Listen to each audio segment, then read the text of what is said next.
Okay, hello, welcome to my presentation today. My name is Dr. Patrick McCarthy, and I'm a technologist from Gencoa Limited, based in Liverpool in the United Kingdom. And today I'm going to be speaking to you about the benefits of using a magnetic active anode in the sputtering of rotatable magnetrons. Okay, so just a brief overview of Gencoa. So they specialise in the production of sputter magnetron cathodes, as well as various other thin film deposition components. So we've got things like planar magnetrons, circular magnetrons, and ion plasma pretreaters.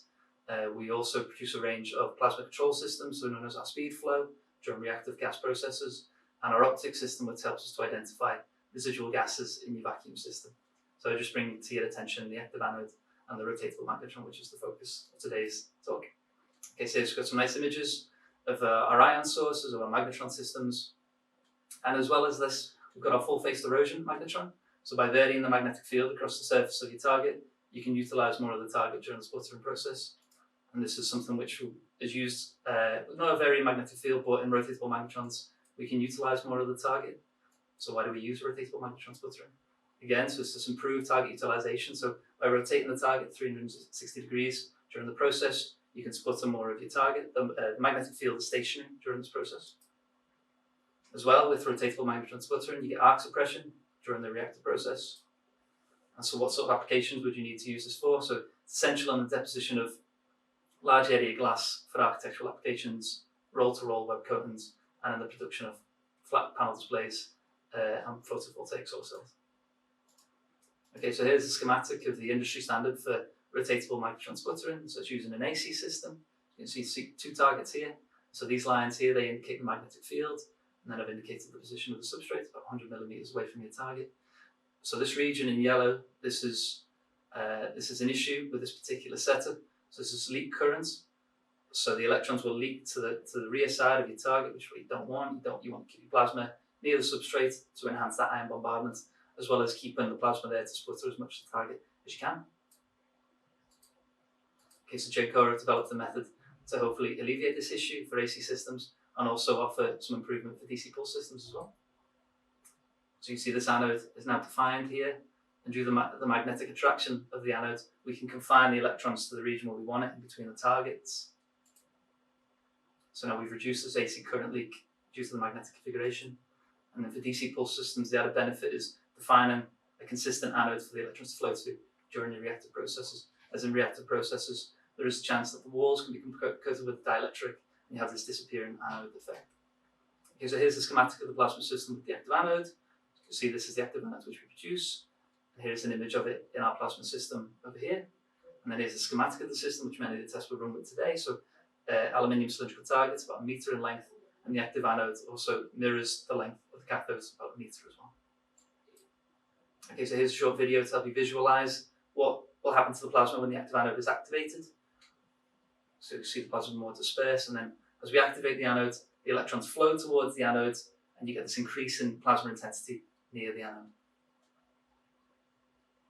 And then as it's less active, you see the plasma becomes less localized to the anode and more dispersed.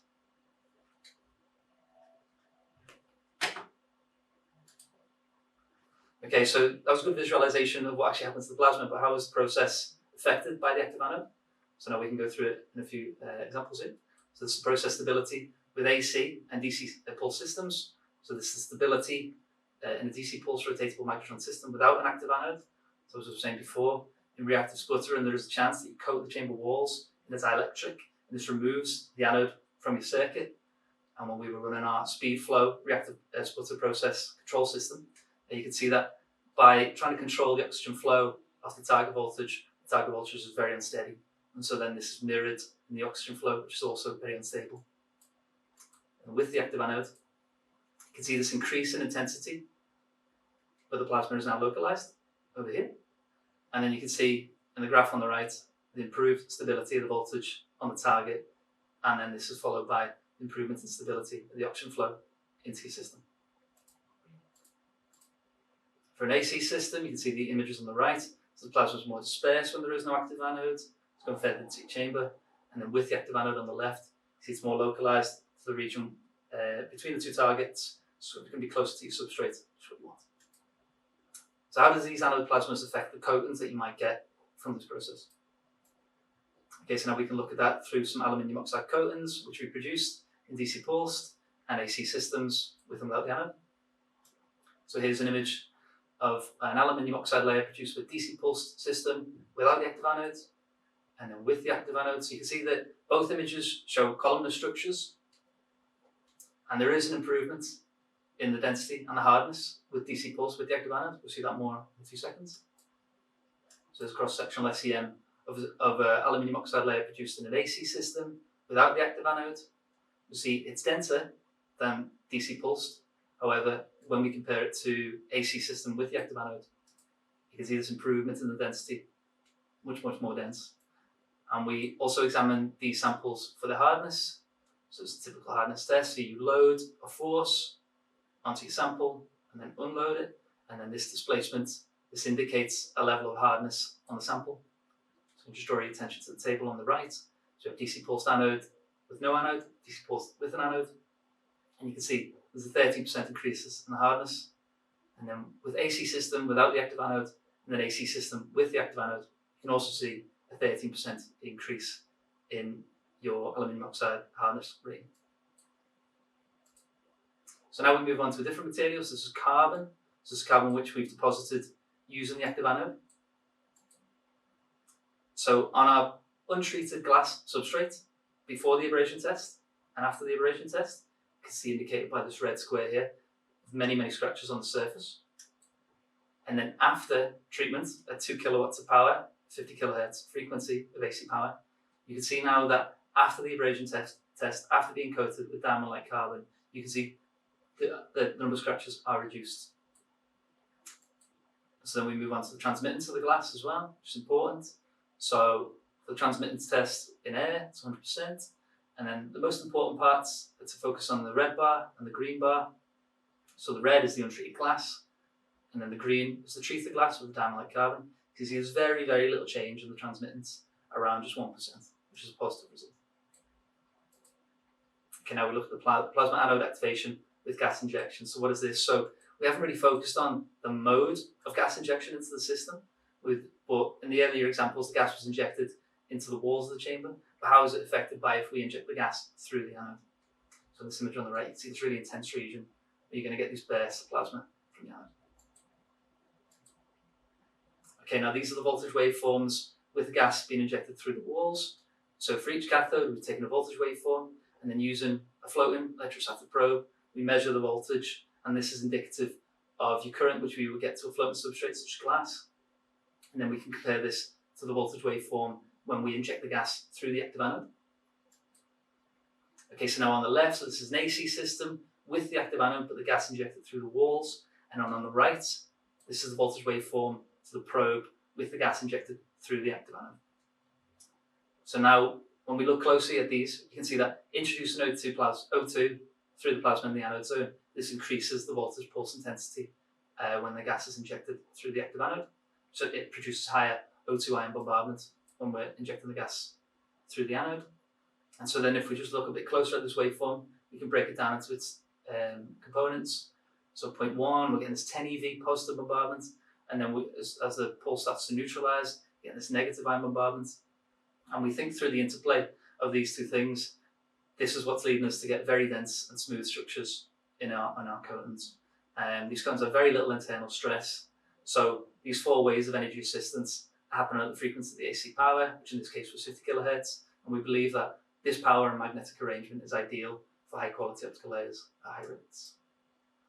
Okay, so now we move on to a different power system, similar to AC, but this is a square wave pulse, but there are added parameters which we control. So here, this is the advanced energy ascent power supply. And in this square wave, you have the addition of a dead time. So what that means is that during a half cycle of the pulse, you can switch off the pulse. And then the other half, you can also switch off the pulse as well. And so we were looking at, is there any benefit to our process?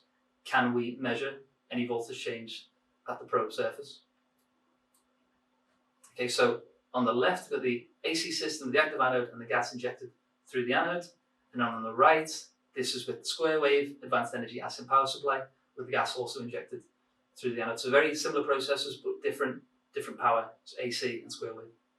So you can see when the AE ascent power supply is used, you can see this amplitude or the voltage pulse is massively increased. So we're getting now 46 EV, roughly, at 0.3 here. And then we go down to 4, we're getting this negative minus 25 EV bombardment.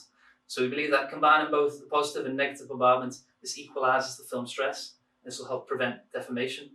And so this gives an added benefit to the assay because it's definitely more flexible because we can add in this dead time and we can see this improvement in the pulse. We've got different pulse parameters which we can change now.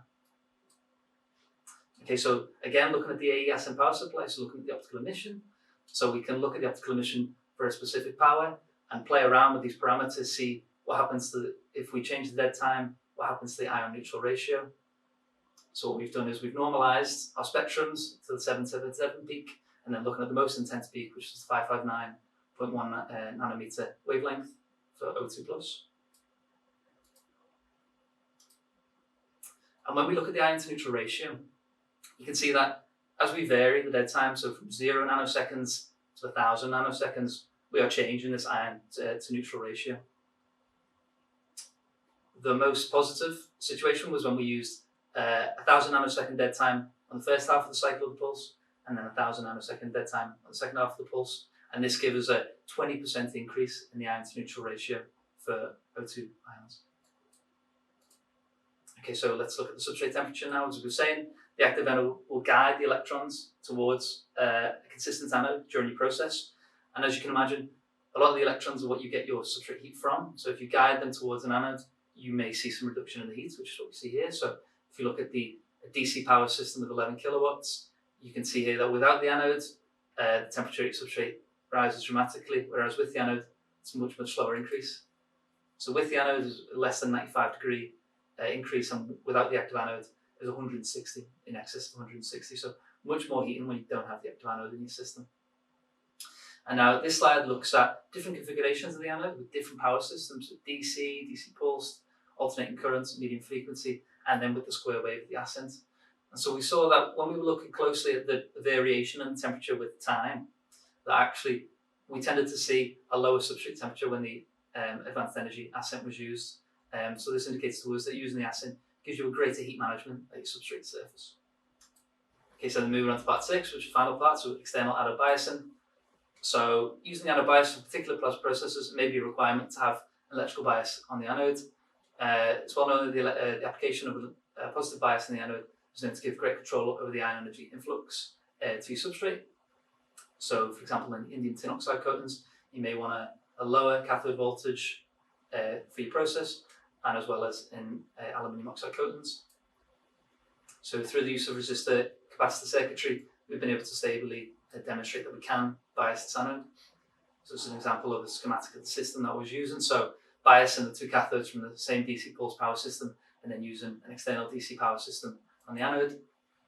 So now I can take you through different anode biases to show you that it was done stably. So 4 kilowatts, about 13 amps in your plasma. So as we increase this anode bias from 40 through to 60, and that's 80. So the blue is the anode voltage, and the pink is the cathode voltage. You can see the shift as we're increasing that anode voltage up to 100 volts. And now we look at trying to bias the system with 2 different power supplies for each cathode, and then a DC power supply system for your anode. So trying to demonstrate that we can do this stably. So when we increase the anode voltage to in excess of 100 volts, you can see that both target voltages decrease, become less negative as we increase this anode voltage. So we demonstrated that we can get a stable anode bias, and through synchronization of 2 cathodes with 2 DC pulse power systems, we can do this stably. So now I can show you a quick video to help you visualize this. So in the top left is the external bias power supply on the anode, so from 0 to 100 volts. On the right, so the pink is the cathode voltage, and then in the yellow, that is the anode voltage. And you can see that as we increase from 0 to 100, it happens stably. And then in the bottom here, you can see what happens to the plasma visually. So when we go from 0 to 100 volts on the anode, you can see an increase in the intensity of the plasma near the anode. Okay, so the conclusion from today. So we've demonstrated the active anode improves process stability in the DC pulse reactor process and for AC systems. We've demonstrated some improved density of the aluminium oxide coatings as we go from DC pulsed with no anode to with an anode, and in AC with no anode and with the anode. And then we also showed the improved scratch resistance when we produced some DLC coatings on glass when the active anode was in the system. We showed that the ion bombardment can be enhanced through the use of gas injection through the active anode, through that change in the voltage waveform at the floating probe. We demonstrated the reduction in the surface temperature with and without the anode. So with the anode, so the surface substrate temperature is lower. And then we've demonstrated that we can stably bias the anode in a 3 power supply system with the DC pulse system. So thank you very much for listening.